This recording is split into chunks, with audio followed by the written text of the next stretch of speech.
आइए आज हम पीरियोडिक ट्रेंड्स के बारे में बात करते हैं।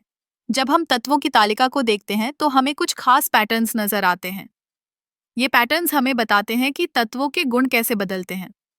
सबसे पहले हम बात करेंगे एटम के आकार की। जैसे जैसे हम एक ग्रुप में नीचे की ओर जाते हैं, एटम का आकार बढ़ता है। इसका कारण है कि हर नए तत्व के साथ एक नया इलेक्ट्रॉन शेल जुड़ता है। अब अगर हम पीरियड में बाएं से दाएं चलते हैं तो एटम का आकार घटता है। ऐसा इसलिए होता है क्योंकि प्रोटॉन की संख्या बढ़ती है, जिससे नाभिक का सकारात्मक चार्ज बढ़ता है और इलेक्ट्रॉनों को अधिक मजबूती से खींचता है। अब चलिए इलेक्ट्रॉन गेटिविटी पर चर्चा करते हैं। यह एक तत्व की क्षमता है जो यह दर्शाता है कि वह दूसरे तत्व के इलेक्ट्रॉनों को कितनी मजबूती से खींच सकता है। जब हम पीरियड में बाएं से दाएं जाते हैं तो इलेक्ट्रॉन गेटिविटी बढ़ती है, लेकिन जब हम ग्रुप में नीचे जाते हैं तो यह घटती है।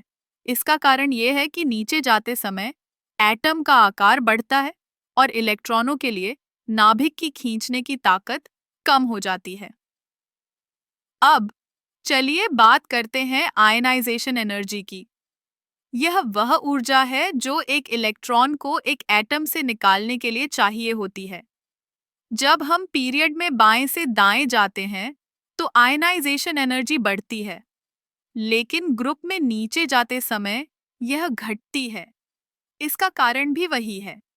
एटम का आकार बढ़ता है और इलेक्ट्रॉनों को निकालना आसान हो जाता है।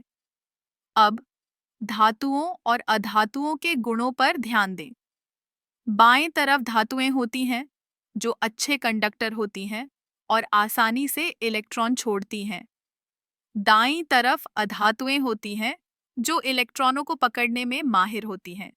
इन सभी ट्रेंड्स का एक महत्वपूर्ण पहलू है कि वे हमें तत्वों के रासायनिक व्यवहार को समझने में मदद करते हैं। जब हम इन पैटर्न्स को समझते हैं तो हम यह अनुमान लगा सकते हैं कि कोई तत्व किस तरह से प्रतिक्रिया करेगा। तो ये थे कुछ मुख्य पीरियोडिक ट्रेंड्स। इनकी मदद से हम रसायन विज्ञान में और गहराई से समझ सकते हैं।